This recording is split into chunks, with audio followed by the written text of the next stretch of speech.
जय जगन्नाथ बंधुगण जीवनर एक वास्तवता को मु आपणक पाखरे उपस्थापन करने को जाऊँगी। भागवत एक जीवंत अध्याय, एक जीवंत पुराण। जगन्नाथ दास लिखिथिले, जार जो भाव देखी नाव मु दिय छलकी। यार मान हूँ आपणक चिंताधारा, आपणक व्यक्तित्व और आपणकर मनोभाव उपर निर्भर करे आपणकर जीवन शैली।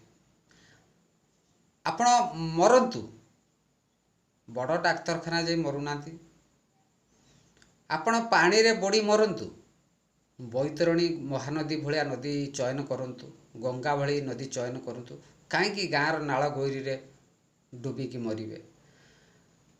आपण भोकरे मरंतु गाँव रास्ता कड़े नुहे बरंग राजरास्ता कटक भुवनेश्वर राजरास्तार मरंतु लोके देखिबे, मीडिया देखिबो। तेणु भागवत कहिछि, जार जो भाव देखी नाव मु दिय छलकी। जी जो प्रकार चिंताधारा रखे, जार जो प्रकार मनोभाव, जार जो प्रकार उन्नत चिंताधारा, जी जेमिति चाहे मु ताकु सेमिति दिए। भागवत होउची जीवंत अध्याय ई कलिजुगर एक विस्तृत आलोचना, मनुष्य विषय एक विस्तृत आलोचना करुथुबा एक जीवंत पर्यालोचना। भागवत प्रतिटी धाड़ी, प्रतिटी अक्षर जीवंत सत्य, ताकू मानिबा को आमे बाध्य। आ बाध्य बाध्य कथारे मानिबाटा एक दुरूह व्यापार।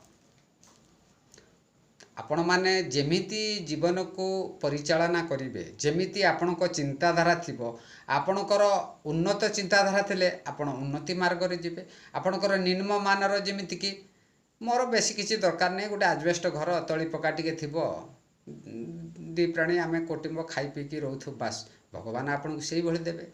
आपणक जदि चिंताधारा सेमिति थिबो, आमे तीन ताला कोठा करिवो, ट्रैक्टर गाड़ी थिबो, कार थिबो, भगवान आपन को सेही भलिया देबे। तेणु जार जेमिति प्रकृति भगवान सेमिति देबे। जार जो भाव देखी नाव मु दिय छलकी, भगवान लिखिचंती। आपणक चिंताधारा उपरे आपणक जीवन शैली, आपणकर दैनंदिन कार्यक्रम, आपणक परिवारर कार्यशैली, आपणकर जीवन शैली सबकिछि परिवर्तन करे एई गोटिए पदरे, जार जो भाव देखी नाव मु दिय छलकी। जय जगन्नाथ बंधुगण, आपण माने बड़ चिंता करंतु, बड़ डाक्तरखाना मरंतु, सबु बेले बड़ चिंता करंतु, देखिबे निश्चय मिलिबो। जय जगन्नाथ।